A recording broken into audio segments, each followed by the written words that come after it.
বাংলাদেশে প্রতিদিন ঘটে যাওয়া গুরুত্বপূর্ণ ঘটনা ও নানা তথ্য নিয়ে আলোচনা এবং বিশ্লেষণে TVN24 নিউজ নেটওয়ার্কের নিয়মিত আয়োজন আলোচনায় বাংলাদেশ অনুষ্ঠানে দর্শক আপনাদের স্বাগত জানাচ্ছি। আমি আশফাক আহমেদ। আজকের অনুষ্ঠানে আমাদের সাথে অতিথি হিসেবে যুক্ত আছেন ডাক্তার সাজেদুল হক রুবেল, সম্পাদক কেন্দ্রীয় কমিটি সিপিবি, এবং আমাদের সাথে আরও যুক্ত আছেন সিনিয়র সাংবাদিক শিহাব সুমন। আপনাদের স্বাগত জানাচ্ছি আলোচনায় বাংলাদেশ অনুষ্ঠানে। আপনাদের সাথে আলোচনা শুরু করার আগে আমি কয়েকটি তথ্য একটু তুলে ধরি। প্রথমে যে তথ্যটি আমি একটু দর্শকদের উদ্দেশ্যে তুলে ধরতে চাই তা হচ্ছে কক্সবাজারে বিমান ঘাঁটিতে হামলা চালিয়েছে দুর্বৃত্তরা। এটি সোমবার এক সংবাদ বিজ্ঞপ্তিতে এই তথ্য জানায় আন্তঃবাহিনী জনসংযোগ পরিদপ্তর আইএসপিআর। স্থানীয় সূত্রে জানা গেছে বিমান বাহিনী ঘাঁটি কক্সবাজার সংলগ্ন সমিতি পাড়ায় উচ্ছেদ অভিযানকে কেন্দ্র করে হামলার ঘটনা ঘটে। স্থানীয় প্রশাসন ও বাংলাদেশ বিমান বাহিনীর সদস্যরা পরিস্থিতি সামাল দেওয়ার চেষ্টা করেন। এতে একজন নিহত ও বেশ কয়েকজন আহত হওয়ারও তথ্য পাওয়া গেছে। নিহতের বিষয়টি নিশ্চিত করেছেন কক্সবাজার জেলা প্রশাসক মোহাম্মদ সালাউদ্দিন ও সদর হাসপাতাল পুলিশের ইনচার্জ সাইফুল ইসলাম। এরপর যে তথ্যটি তা হচ্ছে রাঙামাটির পর্যটন কেন্দ্র সাজেক ভ্যালিতে ভয়াবহ আগুনে প্রায় 150টি রিসোর্ট, দোকান ও বসতঘর পুড়ে ছাই হয়ে গেছে। এটি বাংলাদেশ স্থানীয় সময় সোমবার দুপুরে ইকো ভ্যালি রিসোর্ট থেকে আগুনের সূত্রপাত ঘটে এমনটাই জানা যাচ্ছে। এতে মুহূর্তেই আগুন আশপাশের রিসোর্টে ছড়িয়ে পড়ে। ফায়ার সার্ভিস, সেনাবাহিনীর প্রায় 5 ঘন্টার চেষ্টায় পরে আগুন নিয়ন্ত্রণে আসে এবং সাজেকের অধিকাংশ রিসোর্ট কিন্তু কাঠ ও বাঁশের তৈরি, এ কারণেই আগুন দ্রুত ছড়িয়ে পড়ে। এছাড়া সাজেক ভ্যালিতে দমকলের কোনো স্টেশন না থাকায় এবং পানির অভাবে আগুন নিয়ন্ত্রণ আনা সম্ভব হচ্ছিল না। প্রাথমিকভাবে সেনাবাহিনী ও স্থানীয়রা মিলে আগুন নেভানোর চেষ্টা করে। খবর পাওয়ার পর নিকটবর্তী যে দমকল স্টেশন খাগড়াছড়ির দিঘিনালা ও বাঘাইছড়ি উপজেলা থেকে 2টি ইউনিট রওনা হয় এবং দীর্ঘ 5 ঘন্টা এবং 5 ঘন্টার বেশি চেষ্টায় পরবর্তীতে আরও ইউনিট যুক্ত হয় এবং তারপরে আগুন নিয়ন্ত্রণে আসে। এর পরের তথ্যটি যদি তুলে ধরি তা হচ্ছে আইন শৃঙ্খলা পরিস্থিতি নিয়ন্ত্রণে স্বরাষ্ট্র উপদেষ্টা ব্যর্থ হয়েছেন। এই অভিযোগে তার পদত্যাগের দাবি উঠছে নানা মহল থেকে। স্বরাষ্ট্র উপদেষ্টাকে দেশের মানুষের কাছে ক্ষমা চেয়ে আগামী 24 ঘন্টার মধ্যে পদত্যাগের দাবি করেছেন ধর্ষণ ও নিপীড়নের বিরুদ্ধে বাংলাদেশের ব্যানারে আন্দোলনকারীরা। পদত্যাগ না করলে মঙ্গলবার আবার স্বরাষ্ট্র মন্ত্রণালয়ের উদ্দেশ্যে মশাল মিছিলের ঘোষণা দিয়েছেন তারা। এদিকে সোমবার বিকেলে বাংলাদেশ স্থানীয় সময় স্বরাষ্ট্র মন্ত্রণালয়ের ব্রিফিংয়ে পদত্যাগের প্রসঙ্গে স্বরাষ্ট্র উপদেষ্টা লেফটেন্যান্ট জেনারেল অবসরপ্রাপ্ত মোহাম্মদ জাহাঙ্গীর আলম চৌধুরী বলেছেন, রাজধানী সহ দেশের বিভিন্ন স্থানে চলমান ছিনতাই ও ডাকাতি দমনে সোমবার সন্ধ্যার পর থেকেই আইন শৃঙ্খলা রক্ষাকারী বাহিনীর তৎপরতা টের পাওয়া যাবে। স্বরাষ্ট্র উপদেষ্টা বলেন, আইন শৃঙ্খলা পরিস্থিতির ব্যাপারে স্বাধীনতার 53 বছরে আমার মনে হয় কোনো মিডিয়া এমন লেখে নাই এবছর আইন শৃঙ্খলা পরিস্থিতি খুব ভালো। এরকম কিন্তু কোনো সংবাদ মনে হয় কোনো সাংবাদিক, যেহেতু আমি নিজেও একসময় সাংবাদিকতা করেছি, আমি মর্নিং নিউজে ছিলাম, আমরাও কোনোদিন করি নেই, কিন্তু এখনও যে পরিস্থিতি আগের মতোই অবস্থা। আমি বলবো আইন শৃঙ্খলা পরিস্থিতি স্যাটিসফ্যাক্টরি অর্থাৎ সন্তোষজনক, কিন্তু এটার উন্নতি করার অবকাশ রয়ে গেছে। এরপর যে তথ্যটি তা হচ্ছে দেশের চলমান পরিস্থিতিতে অতিরিক্ত বল প্রয়োগ না করে ধৈর্যের সঙ্গে পরিস্থিতি মোকাবেলার পাশাপাশি পেশাদারিত্বের সাথে দেশ ও জাতির জন্য কাজ করতে সেনা সদস্যদের প্রতি আহ্বান জানিয়েছেন সেনাবাহিনীর প্রধান জেনারেল ওয়াকারুজ্জামান। সোমবার সাভার সেনানিবাসের ফায়ারিং রেঞ্জে আয়োজিত বাংলাদেশ সেনাবাহিনীর ফায়ারিং প্রতিযোগিতার সমাপনী ও পুরস্কার বিতরণ অনুষ্ঠানে প্রধান অতিথির বক্তব্যে তিনি এই কথা বলেন। সেনাবাহিনীর প্রধান এ সময় আরও বলেন, আমরা ভেবেছিলাম যে দ্রুত কাজ শেষ করে ক্যান্টনমেন্টে ফিরে যাব, কিন্তু কাজটা দীর্ঘদিন ধরে করে যেতে হচ্ছে, তাই আমাদের ধৈর্য রাখতে হবে এবং পেশাদারিত্বের সাথে কাজটা সম্পন্ন করতে হবে। সুতরাং দেশ ও জাতির জন্য আমাদের কাজ করে যেতে হবে এবং যতদিন না পর্যন্ত একটা নির্বাচিত সরকার পেয়ে যাই আমাদের এই কাজটি ধৈর্যের সাথে করে যেতে হবে। এই ছিল কিছু তথ্য আমি তুলে ধরলাম। ডাক্তার সাজেদুল হক রুবেল, আমি আপনার কাছে আসতে চাই। শুরুতে আপনার কাছে আসার আগে, প্রশ্নটি রাখার আগে আমি আবারও কয়েকটি তথ্য একটু ছোট করে তুলে ধরি। ঢাকার বনশ্রী এলাকায় আনোয়ার হোসেন নামে এক স্বর্ণ ব্যবসায়ীকে গুলি করে দুর্বৃত্তরা। তার কাছে থাকা প্রায় 200 ভরি স্বর্ণ, নগদ 1 লাখ টাকা ছিনিয়ে নেয়। ধানমন্ডির শঙ্কর এলাকায় দেশীয় অস্ত্র নিয়ে একদল সশস্ত্র ব্যক্তির মহড়ায় এলাকায় আতঙ্ক ছড়িয়ে পড়ে। আতঙ্কিত হয়ে স্থানীয়রা মসজিদের মাইকে ঘোষণা দেন মহল্লায় ডাকাত দল প্রবেশ করেছে। রাজধানীর মিরপুর 10 নম্বর এ ব্লকের 20 নম্বর লাইনে একদল সংঘবদ্ধ ডাকাত এক রাতে 6টি দোকান ও বাসায় হানা দেয়। পটুয়াখালীতে বসতঘরে ঢুকে এক এসএসসি পরীক্ষার্থীকে তার বাবা মায়ের সামনে থেকে তুলে নিয়ে ধর্ষণের অভিযোগে মামলা হয়েছে। এই ঘটনায় 2জন গ্রেফতার হয়েছেন। রাজশাহীগামী চলন্ত বাসের ডাকাতি, নারী যাত্রীদের শ্লীলতাহানি, তেজগাঁও রেল স্টেশন থেকে পরিত্যক্ত অবস্থায় পড়ে থাকা 5টি সাউন্ড গ্রেনেড উদ্ধার করেছে পুলিশ। কয়েকটি ঘটনা আমি তুলে ধরলাম বিগত কয়েকদিনে সারা বাংলাদেশে যা হচ্ছে তার মধ্যে কয়েকটি উল্লেখযোগ্য ঘটনা আমি তুলে ধরলাম। ডাক্তার সাইদুল হক রুবেল কেমন আছেন সবকিছু মিলিয়ে?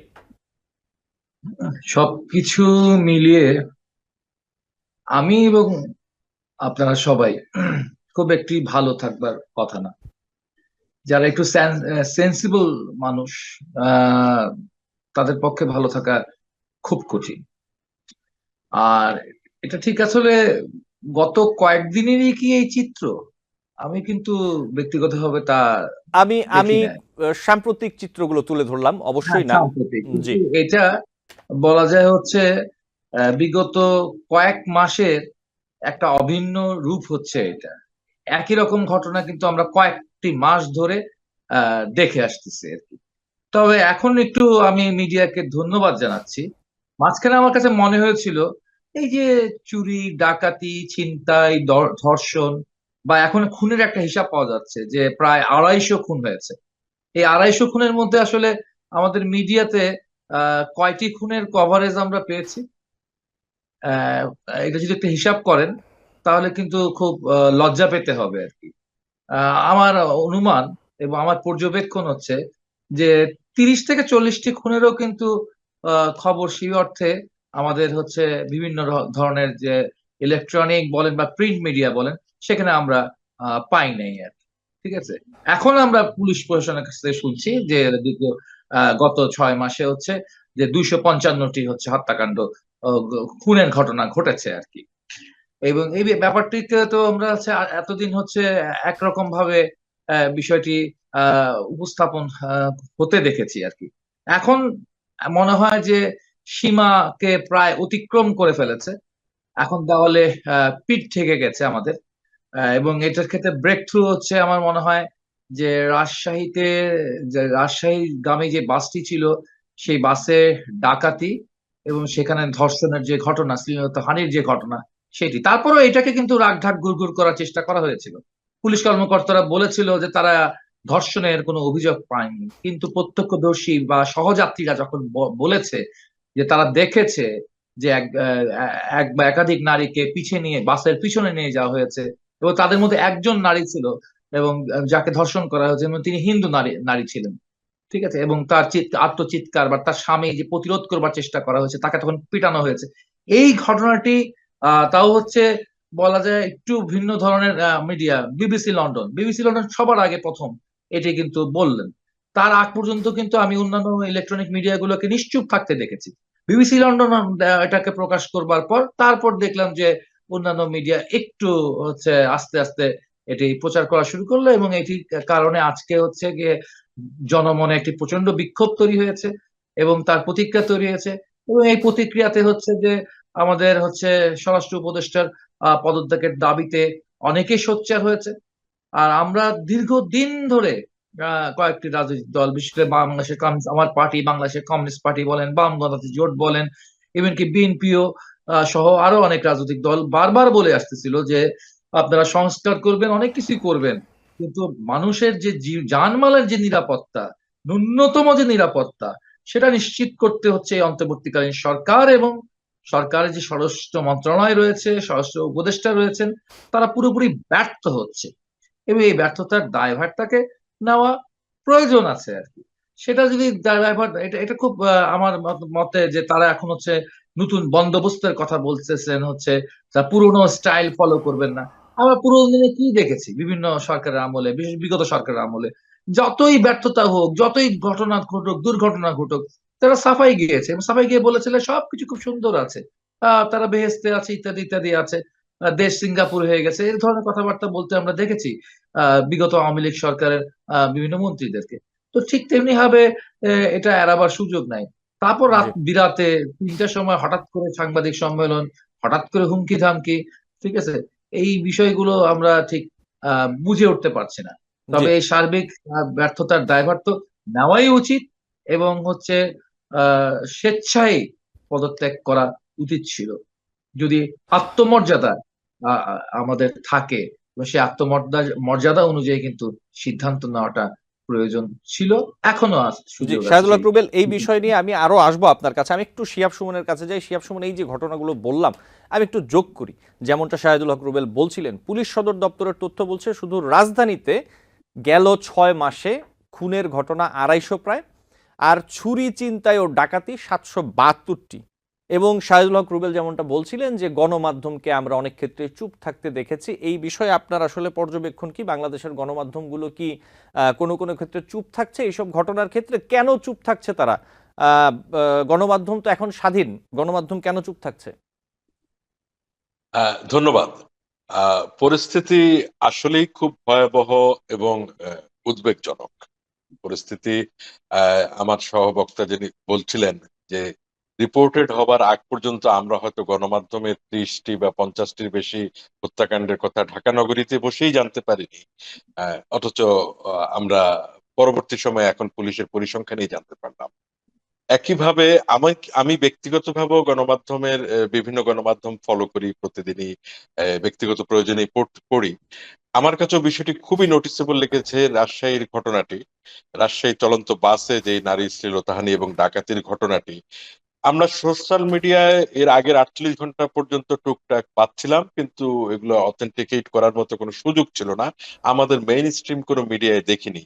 বিবিসি যখন সরেজমিনে সাক্ষাৎকার সহ ব্যাপক বিস্তারিত একটি প্রতিবেদন দিল, তার কয়েক ঘন্টার ভিতরেই আমাদের লোকাল মিডিয়াগুলো দেখলাম যে বিষয়টিকে ব্যাপকভাবে কাভারেজ দেওয়া শুরু করেছে।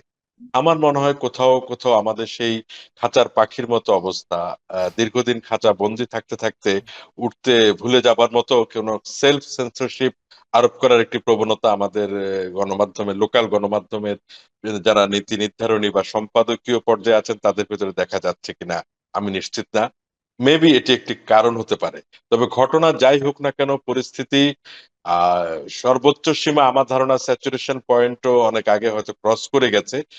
এর একটি এ, অনেকটা অ্যাডমিশন বলবো, স্বরাষ্ট্র উপদেষ্টা খুবই বিশেষ সময়ে রাত 2:30টায় ওনার বাসভবনে সাংবাদিকদের ডেকে নিয়ে উনি কোনো বিশেষ কথা বলেননি, স্বাভাবিক কথাই বলছেন, নতুন কোনো কথা বলেননি। আমরা হয়তো ভাবছিলাম ভিন্ন কিছু হতে পারে, কারণ তার মাত্র 1.5 ঘন্টা আগে ঢাকা বিশ্ববিদ্যালয় ব্যাপক একটি ছাত্রদের বিক্ষোভ সমাবেশ হয়েছে ওনার পদত্যাগের দাবিতে।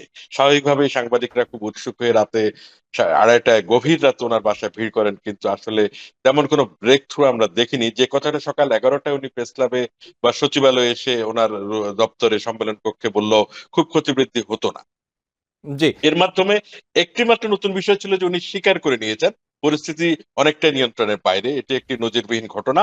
তবে আমি পাশাপাশি সাধুবাদ দিচ্ছি যে উনি খুব তড়িৎ ব্যবস্থা নিয়েছেন, এবং আজ সন্ধ্যার পর থেকে আক্ষরিক অর্থেই আমি নিজে বেশ কয়েকটি রাস্তায় ঢাকায় ঘুরতে গিয়ে বেরিয়ে কাজ উপলক্ষে দেখতে পেয়েছি যে দৃশ্যমান ভাবে আইন শৃঙ্খলা বাহিনীর টহল পরিলক্ষিত হচ্ছে, শুধু প্রধান সড়কগুলোতে নয়, গলিতে এবং উপগলিগুলোতেও। এটি আমার ধারণা মানুষের মনে এক ধরনের সাহস সঞ্চার করবে এবং প্রতিরোধের জায়গাটিতেও মানুষকে এগিয়ে আসতে সহায়তা করবে। এখন যারা আমরা অনেকেই দোতলার বারান্দায় বসে বা তিনতলায় বসে মোবাইলে ভিডিও করি, এরকম সিচুয়েশন হয়তো মানুষকে প্রতিবাদের দিকেও উৎসাহ যোগাবে অনেক বেশি। জি, শিহাব হোসেন, আপনি আপনি যেই কথাটা বলছিলেন যে রাত 3টার সময় সংবাদ সম্মেলন করে স্বরাষ্ট্র উপদেষ্টা বলেছেন যে আওয়ামী লীগের দোসররা দেশকে অস্থিতিশীল করার চেষ্টা করছে, যে কোনো অবস্থায় এটা প্রতিহত করবে সরকার, তাদের ঘুম হারাম করে ফেলবে, এরকমটাও বলেছেন স্বরাষ্ট্র উপদেষ্টা। প্রশ্নটা হচ্ছে, আমরা যেটা দেখতে পাচ্ছি অথবা জানি যে ডেভিল হান্ট চলছে, এবং যেটি সরকারের পক্ষ থেকেই বিভিন্ন জন বলেছেন যে আওয়ামী দোসরদের ধরতে অথবা অপরাধীদের ধরতে এই ডেভিল হান্ট করা হচ্ছে। তাহলে এই ডেভিল হান্ট চলা অবস্থায় যদি বাংলাদেশের বিভিন্ন স্থানে এই ধরনের ঘটনা ঘটে, তাহলে ডেভিল হান্টে কাকে ধরছে? ধন্যবাদ, খুব সুন্দর একটি প্রশ্ন। আহ, দেখুন, প্রথম কথা হচ্ছে সরকারের দায়িত্বশীল কোনো পর্যায় থেকে নিশ্চিতভাবে বা সুনির্দিষ্টভাবে বলা হয়নি এই ডেভিল কারা বা ডেভিল। আমাদের সমাজতাত্ত্বিক বিশ্লেষণ অনুযায়ী ডেভিল শুধুমাত্র একটি নির্দিষ্ট রাজনৈতিক মতাদর্শের গোষ্ঠীর ভেতরেই লুকিয়ে আছে বা আত্মগোপন করে আছে তা কিন্তু নয়। এই ডেভিলরা আমাদের সমাজেই ঘুরে বেড়াচ্ছে, সর্বত্রই ঘুরে বেড়াচ্ছে, আমরা যদি সরলীকরণ করে বলি। দুঃখজনক হলো সত্যি, এই ডেভিল হান্ট চলমান অবস্থা তো আমরা দেখছি। মব সংগঠিত হচ্ছে, আইন নিজের হাতে তুলে নিচ্ছে, একাধিক সাংস্কৃতিক অনুষ্ঠান, বসন্ত বরণের মতো অনুষ্ঠান বিভিন্ন জায়গায় উদযাপিত হচ্ছে না। আহ, কর্তৃপক্ষের কাছ থেকে অনুমতি নেবার পরও অনুষ্ঠানে এক অংশ হয়, পরের অংশ অপরাহ্নের অংশ আর সংগঠিত হতে পারে না। এরকম সারা দেশে ঘটছে, এটি শুধু সারা ঢাকা শহরের ঘটনা নয়, সারা দেশে ঘটছে। এরা কারা? এরা কি ডেভিলের সংজ্ঞায় পড়ে কিনা সরকারের নীতি নির্ধারণী কারো কাছ থেকেই আমরা কোনো দায়িত্বশীল উপদেষ্টার কাছ থেকে এই ব্যাপারে কোনো বক্তব্য পাচ্ছি না। তা আমার মনে হচ্ছে এই ডেভিল হান্টের এই চলমান প্রক্রিয়ার ভেতরে, সর্ষের ভেতরে কোথাও ভূত থেকে যাচ্ছে, যে বেছে বেছে টেবিল ধরা হচ্ছে, বা সেই আগের মতো নামই হয়তো ভিন্ন, কিন্তু শুধুমাত্র ভিন্ন মতাবলম্বী বা ভিন্ন ডিসেন্টার্স যারা পলিটিক্যালি, তাদেরকে যদি ধরা হয়, আমার মনে হয় এটি কোনোদিনই সাফল্যের মুখ দেখবে না। তার প্রমাণ কিন্তু আমরা দেখছি, ডেভিল হান্ট যখন শুরু হয়েছে, সমানভাবে পাল্লা দিয়ে খুন, সন্ত্রাস, রাহাজানি, ছিনতাই ব্যাপকভাবে মহামারীর মতো সংক্রমিত হয়ে গেছে। এখান থেকে পরিত্রাণের জন্য আমাদের মনে হচ্ছে এখনই, উইদাউট এনি ডিলে, পারলে গতকাল থেকে ইনিশিয়েটিভ নেওয়া দরকার ছিল। কারণ স্বরাষ্ট্রমন্ত্রী কিন্তু জানেন এ দায়িত্ব যেদিন থেকে উনি শপথ নিয়েছেন সেদিন থেকে ওনার উপর অর্পিত। তো হঠাৎ করে ওনার বোধোদয় হবে যে উনি এই চিরুনি অভিযানের মতো সবগুলো ল এনফোর্সিং এজেন্সির সঙ্গে মিটিং করবেন, এবং আজকে এই 6 মাস পরে এসে সবাই অ্যাক্টিভ হবেন। তো এতদিন ওনারা কোথায় ছিলেন? ওনারা কি ঘুমিয়েছিলেন? তা তো না। সেদিন থেকেই তো ওনাদের দায়িত্ব ছিল এটিতে আমাদের কাছে আরো বেশি দৃশ্যমান ভাবে পরিলক্ষিত করার, যে না, ল এনফোর্সিং এজেন্সি সবাই আছে, ওনাদের সীমাবদ্ধতা আছে, আমরা মানি। পুলিশের মনোবল ভেঙে গেছে, আমরা সেটাও মানি। কিন্তু অ্যাটলিস্ট আমরা চেষ্টাটা দেখতে চাই নাগরিক হিসেবে, যে প্রতিদিন একটু একটু করে আমরা উন্নতির দিকে যাচ্ছি। জি। সেটি জনমনে স্বস্তি দেবে। জি, শিহাব সুমন, আপনাকে ধন্যবাদ। নিশ্চয়ই আমি আপনার কাছে আবার আসবো। ডক্টর সাইদুল হক রুবেল, একই বিষয় আপনার কাছে একটু জানি। এই যে বলা হচ্ছে যে আওয়ামী দোসররা এগুলো করছে, তাদের ধরা হচ্ছে, আবার অপরাধীরাও আমরা দেখতে পাচ্ছি যে নানা রকম অপরাধ হচ্ছে, সংগঠিত হচ্ছে বাংলাদেশের বিভিন্ন জায়গায়। তো তাহলে এই ডেভিল হান্ট আসলে কি হচ্ছে? ডেভিল হান্টে কাদের ধরা হচ্ছে? এই যে হাজার হাজার লোক যারা ধরা পড়ছেন ডেভিল ডেভিল হিসেবে। প্রথমত এখানে একটা জিনিস দেখেন, আম, আমরা আওয়ামী লীগের আমলে একটা জিনিস দেখেছিলাম। আহ, যে কোনো ধরনের শ্রমিকরা আন্দোলন করছে, গার্মেন্ট শ্রমিকরা তাদের খুবই ন্যায্য দাবিতে আন্দোলন করছে, সেখানে এটার সাথে বিএনপি জামাতের সম্পর্ক তৈরি করবার চেষ্টা করতো আর কি, ট্যাগ দেওয়ার চেষ্টা করতো, এটা জামাত আছে এটার কি, সেই আন্দোলনটা সেরকম বোঝাবার চেষ্টা করতো। ওর সাথে আমরা কমিউনিস্টরা সেই আন্দোলনের সাথে ঘোষণা দিয়েই থাকতাম, কিন্তু আমাদেরকেও ছাপিয়ে গিয়ে সরকার হচ্ছে আমাদেরকে চোখে পায় দেখতো না, সে মানে অনুমানে বা তার ষষ্ঠ ইন্দ্রিয় দিয়ে, হ্যাঁ, তার কাল্পনিক ইন্দ্রিয় দিয়ে সে খুঁজে বের করতো জামাতকে আর কি। তো এখনো আমরা দেখতেছি যে কোনো কিছুতে যে কোনো বিষয়ে ব্যর্থ হইলে সেখানে বারবার ওই আওয়ামী লীগের জুজু দেখানো হয়, তাহলে কিন্তু জনগণের কাছে বিষয়টা হালকা থেকে হালকাতর হয়।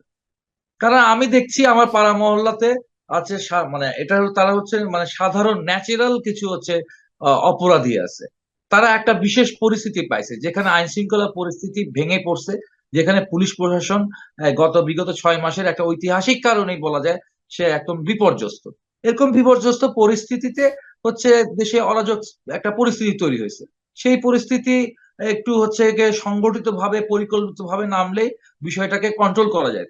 কিন্তু সেটাকে না দিয়ে একটা দায়ভার দিয়ে দিচ্ছে যে যে যা কিছু মানে আমরা যেখানে ঠেকে যাব, তারপর যেটা পারবো না সেটার দায়ভার আমরা দিয়ে দেবো হচ্ছে গিয়ে ফ্যাসিস্টদের দোসর বা আওয়ামী লীগের দোসরদের গায়ে। এটা একটা ব্যাপার।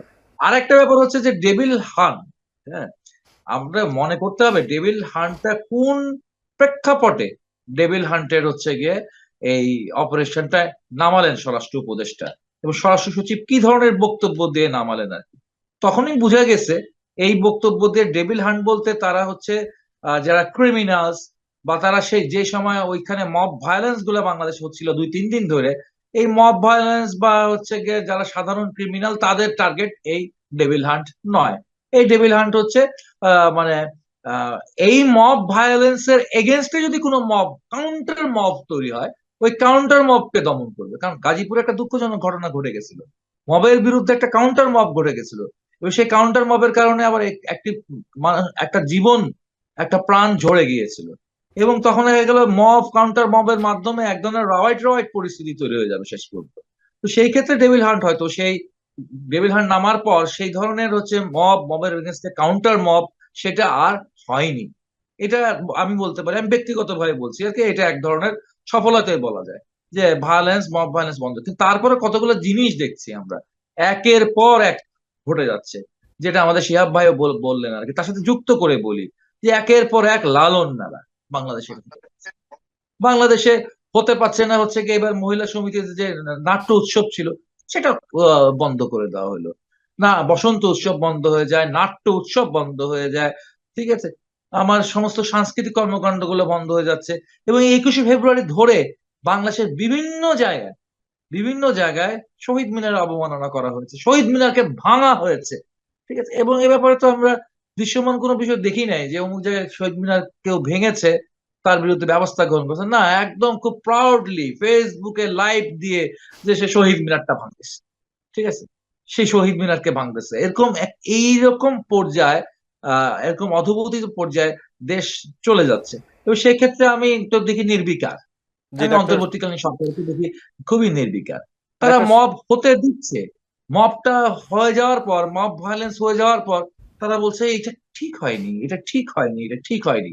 কিন্তু যখন মব তৈরি হতে নেয় সেই সময় যে একটা দৃঢ় অবস্থান তাদের দরকার, তারা তাদের দৃষ্টিভঙ্গিটা হচ্ছে গিয়ে জাতির কাছে পরিষ্কার করা দরকার।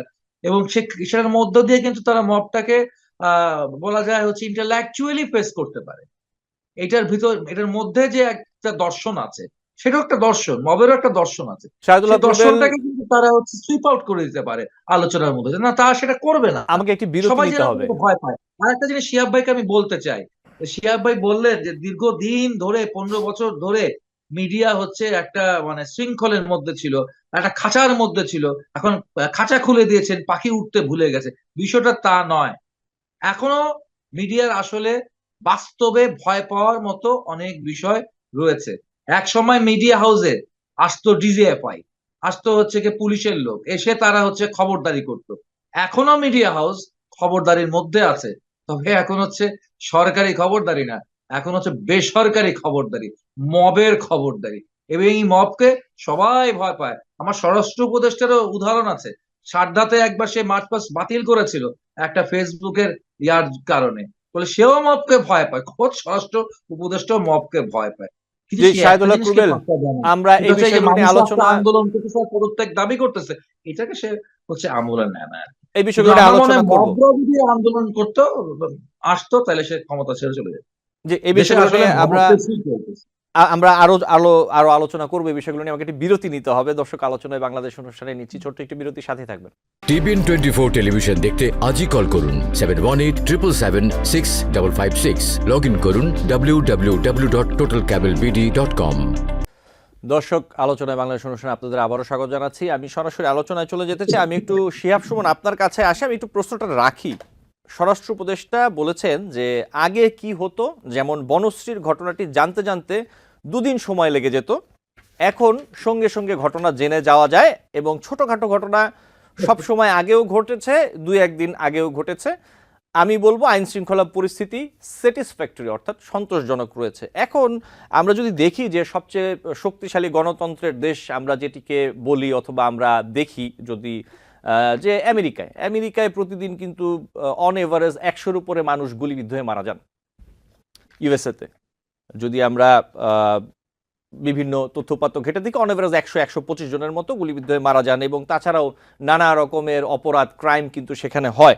তো সেই বিষয়ে যদি আমরা দেখি যে আমেরিকার মতো রাষ্ট্রেও যদি এই ধরনের অপরাধ সংঘটিত হয়ে থাকে অথবা গান ভায়োলেন্স হয়ে থাকে, তো এখন এটি আসলে কিভাবে বিবেচনা করা যায়? আপনি বিষয়টি কিভাবে দেখেন শিহাব সুমন, যেটি বলছেন স্বরাষ্ট্র উপদেষ্টা? দেখুন, আপনার এই অনুষ্ঠানে আমি আগেও বলেছিলাম, উত্তরা একটি পুলিশ স্টেশনে মবের হামলার পর এবং আসামি ছিনিয়ে নিয়ে যাবার ঘটনার পরও স্বরাষ্ট্রমন্ত্রী বলছিলেন এরকম 2-1টি বিচ্ছিন্ন ঘটনা করতেই পারে। আমার কাছে কেন যেন মনে হচ্ছে ওনার এই একই ধরনের মাইন্ডসেট থেকে রামপুরার ঘটনাটিকে উনি বললেন যে এরকম 2-1টি ঘটনা ঘটতে পারে, আগে হলে আমরা 2 দিন পরে জানতাম, এখন সোশ্যাল মিডিয়ার মোজো জার্নালিজমের কারণে আমরা অনেক দ্রুত জানছি এবং ব্যবস্থা নিচ্ছি। যখন ব্যবস্থা নেয়ার জন্যই ল এনফোর্সিং এজেন্সি আছে বা স্বরাষ্ট্র উপদেষ্টা দায়িত্বে আছেন, তো ব্যবস্থা নিচ্ছি, এটা নতুন করে বলা কিছু নেই, আমরা দেখতে চাই অ্যাকশন। আর আপনি যখন আমেরিকার 100 খুনের কথা বলবেন, তো আমেরিকার জনসংখ্যা আমাদের চেয়ে প্রায় ডাবল, সেটা খেয়াল রাখতে হবে। আমেরিকায় অনেক স্টেটে গানের লাইসেন্স, গান নিয়ে ভ্রমণ করা জরুরি, মানে নিরাপত্তার জন্য স্টেট সেটাকে পারমিট করে। সো আমেরিকার সঙ্গে আমরা মন্দ দিকগুলো শুধু কপি করতে পারি না। আমেরিকায় প্রতিদিন গান ফাইট হয় বলেই আমাদের এখানে গান শটে লোক মারা যাওয়াটা জাস্টিফাইড হয় না। তাছাড়া আমেরিকার অনেক ভালো ভালো দিক আছে, সুশাসন, মানবাধিকার, মানুষের অর্থনৈতিক বৈষম্য, ডিসপ্যারিটি যেখানে অনেক কম। সেই ব্যাপারগুলো আমরা নেই। তাহলে আমেরিকার ভালো দিকগুলো আমরা কিছুই পাচ্ছি না, শুধুমাত্র আমেরিকার গান শট নিয়ে আমরা আত্মসুষ্টিতে ভুগবো যে আমেরিকারও ল অ্যান্ড অর্ডারের সিচুয়েশন খুব একটা ভালো না। এটা আমার মনে হয় একটা কুযুক্তি হিসেবেই বলা যেতে পারে, এর বেশি কিছু। জি, শিহাব সুমন। ডক্টর সাইদুল হক রুবেল, কি বলবেন, আইন শৃঙ্খলা পরিস্থিতি কতটা স্যাটিসফ্যাক্টরি? ইতিমধ্যে তো আমরা বলেই ফেলেছি যে আইন শৃঙ্খলা পরিস্থিতি অত্যন্ত মানে হতাশাব্যঞ্জক এবং ভয়ঙ্কর একটা পরিস্থিতির মধ্যে আমরা আছি আর কি।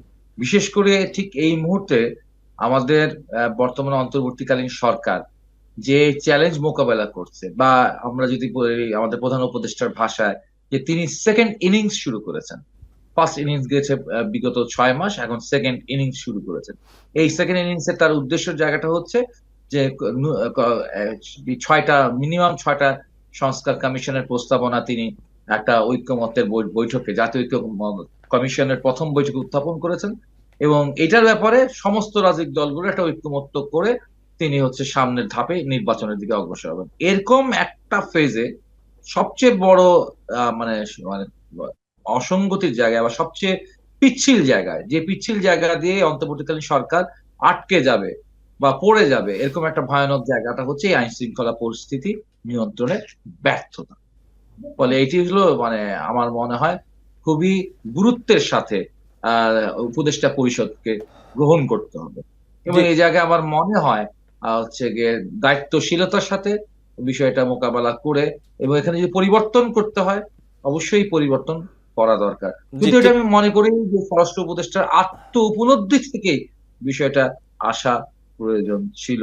জি, এই আত্ম উপলব্ধির জায়গা থেকে একটু ডক্টর সাইদুল হক রুবেল, আমি আপনাকে জিজ্ঞেস করি, আপনি দেখেছেন যে স্বরাষ্ট্র উপদেষ্টার পদত্যাগের দাবি বেশ কয়েকবার এর আগে উঠেছে এবং গত দুদিন ধরে তো বেশ জোরে সোরে উঠছে, এবং আমরা যেটা দেখেছি যে তার পদত্যাগের দাবিতে রাজশাহী বিশ্ববিদ্যালয়ে প্রতীকী গায়েবানা জানাজাও পড়েছেন শিক্ষার্থীরা। এই যখন পরিস্থিতি, আপনি যেমন বলছিলেন যে আত্ম উপলব্ধির বিষয়টি, কি করা উচিত স্বরাষ্ট্র উপদেষ্টার, আপনি মনে করেন যে আপনি একজন রাজনীতিক হিসেবে, আপনি যদি কোনো দায়িত্বে থাকতেন, আপনি এই পরিস্থিতিতে কি করতেন সাইদুল হক রুবেল? আমি পদত্যাগ করতাম। জি, আপনাকে ধন্যবাদ আমি শিহাব। পদত্যাগ করতাম। জি, ধন্যবাদ। এরকম পরিস্থিতিতে প্রথম কথা হচ্ছে পদত্যাগ করতে হবে। ঠিক আছে। একই প্রশ্ন। জি, জি, শিহাব সুমন। আমি সরাসরি পদত্যাগের কথা বলছি না, যেহেতু এই মুহূর্তে আসলে আমরা একটা বিশেষ রাজনৈতিক পরিস্থিতির ভেতর দিয়ে যাচ্ছি। আমাদের অন্তর্বর্তীকালীন সরকার দায়িত্বে রয়েছেন, একই সঙ্গে সাংবিধানিক ধারাবাহিকতা রক্ষার একটি বিষয় আছে। এটি খুব চ্যালেঞ্জিং। এই সরকার যদি ব্যর্থ হয়ে যান প্রধান উপদেষ্টা ডক্টর ইউনূসের নেতৃত্বে, তাহলে আসলে what next we don't know. It's a political vacuum. So পরিস্থিতি হয়তো আরো খারাপের দিকে যেতে পারে। সেক্ষেত্রে আমি ব্যক্তিগতভাবে বলবো যে আমরা সবাই মিলে আসুন, সমর্থন দেই, চেষ্টা করি, সাহস যোগাই আমাদের এই স্বরাষ্ট্র উপদেষ্টা এবং উপদেষ্টা মন্ডলীদের। আপনারা এগিয়ে নেন। জনগণ হিসেবে, নাগরিক হিসেবে আমরা আপনাদের সঙ্গে থাকতে চাই। চেষ্টা করুন, সবাইকে নিয়ে বসুন, মত বিনিময় করুন। ল এনফোর্সিং এজেন্সির পাশাপাশি সিভিল সোসাইটিদের নিয়ে বসুন।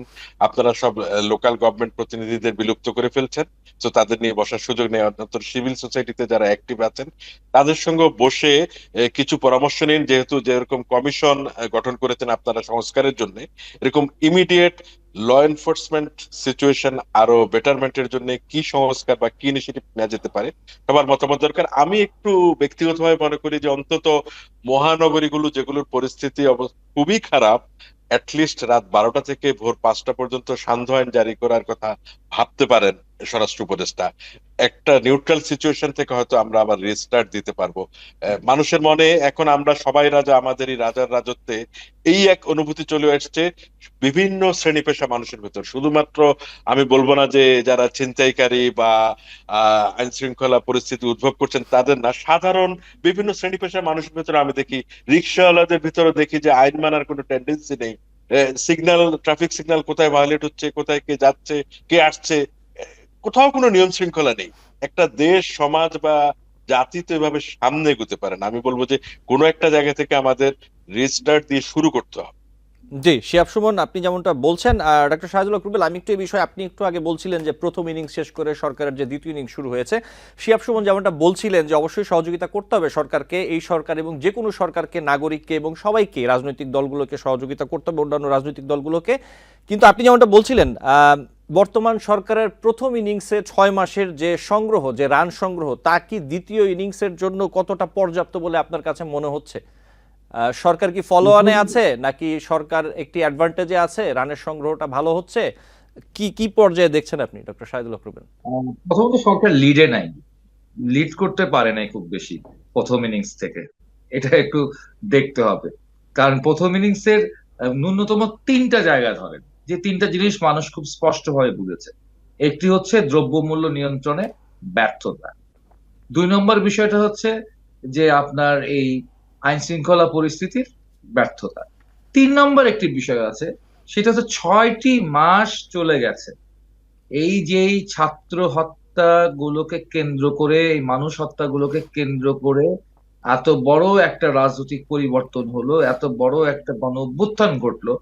সেই হত্যাকাণ্ডগুলোর যে বিচার, সেই বিচারগুলোর ক্ষেত্রে দেখছি আমরা হচ্ছে খুবই এলোমেলো ব্যাপার এবং খুবই লজ্জাজনক ব্যাপার। সেইগুলোকে কেন্দ্র করে হচ্ছে আমরা দেখছি মামলা বাণিজ্য হচ্ছে। আহতদের ফলে চিকিৎসার এই অবস্থা কি দেখছেন, ডক্টর শাহজাদুল হক রুবেল? এবং আহতদের চিকিৎসার ক্ষেত্রে আমরা দেখছি প্রায় প্রায় তাদেরকে রাস্তায় এসে তারা অবরোধ করছে।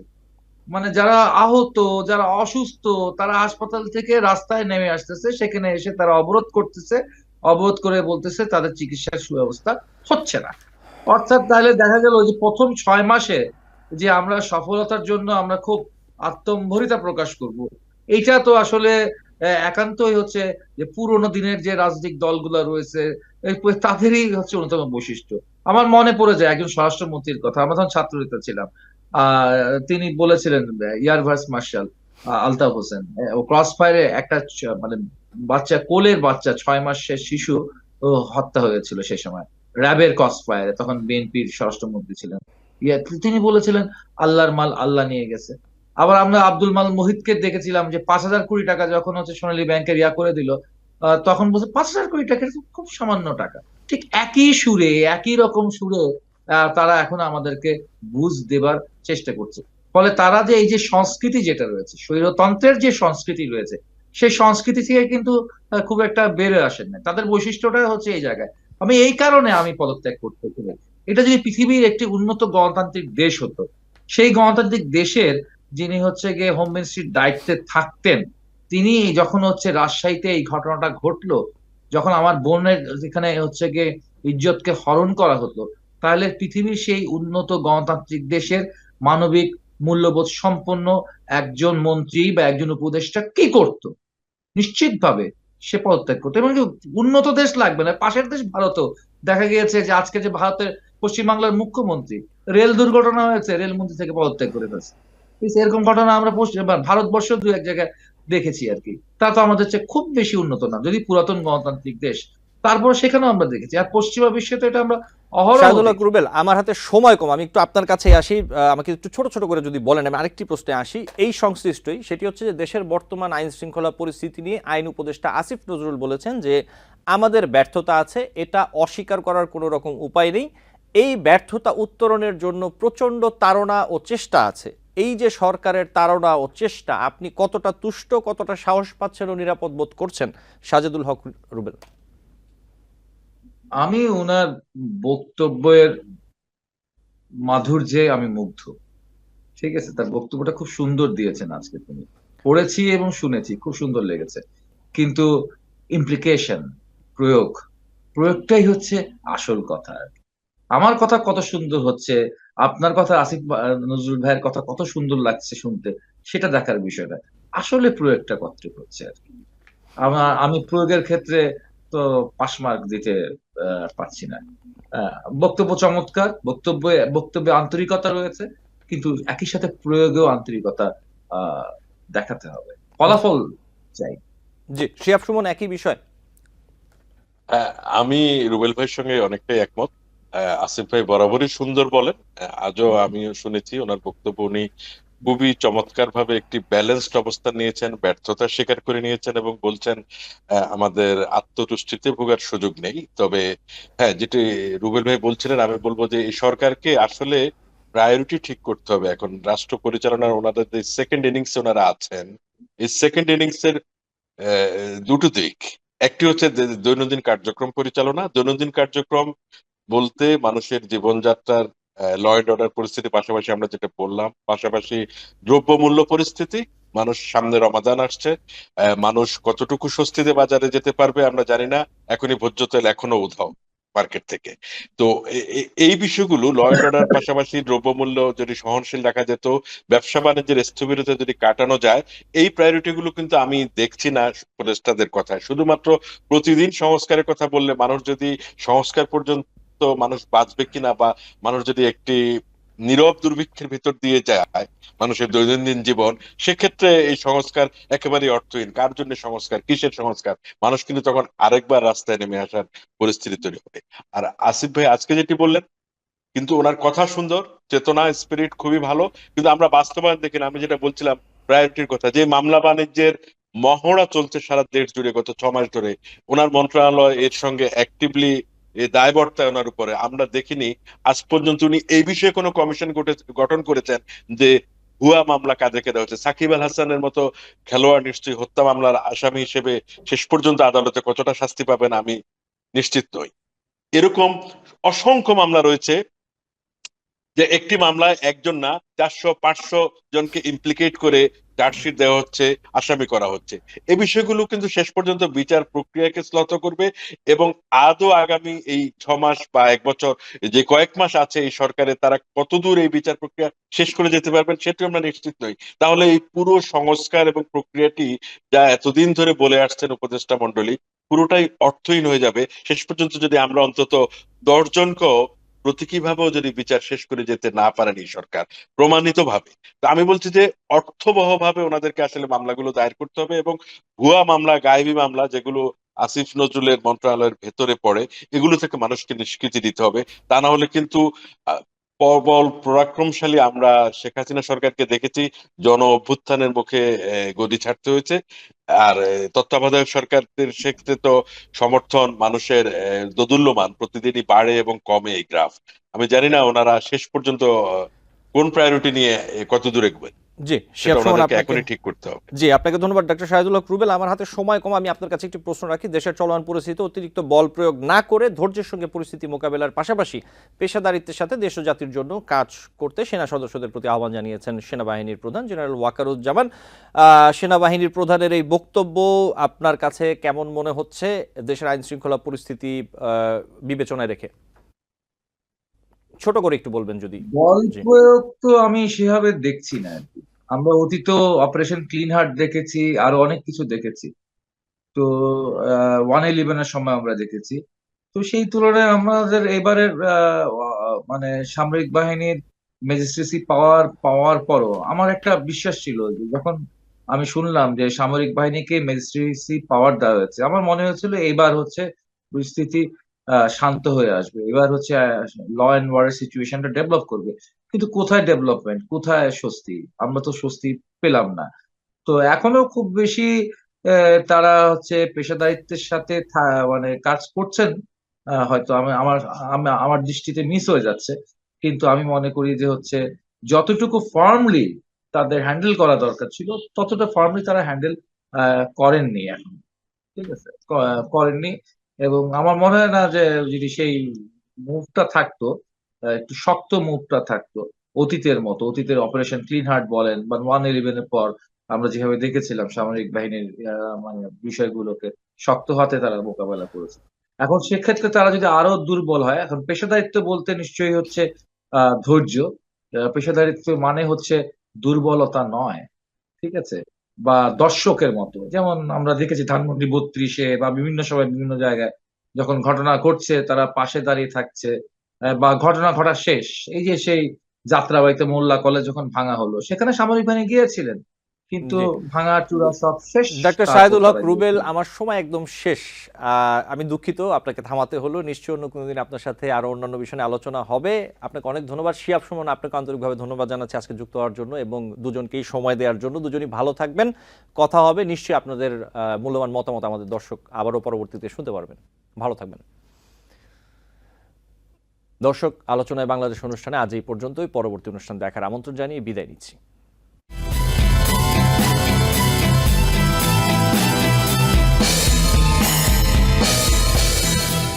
টিভিএন 24 টেলিভিশন দেখতে আজই কল করুন 7187776556। লগ ইন করুন www.totalcablebd.com। নিউ ইয়র্ক থেকে সম্প্রচারিত টিভিএন 24 টেলিভিশন বিশ্বজুড়ে বাঙালির কণ্ঠস্বর।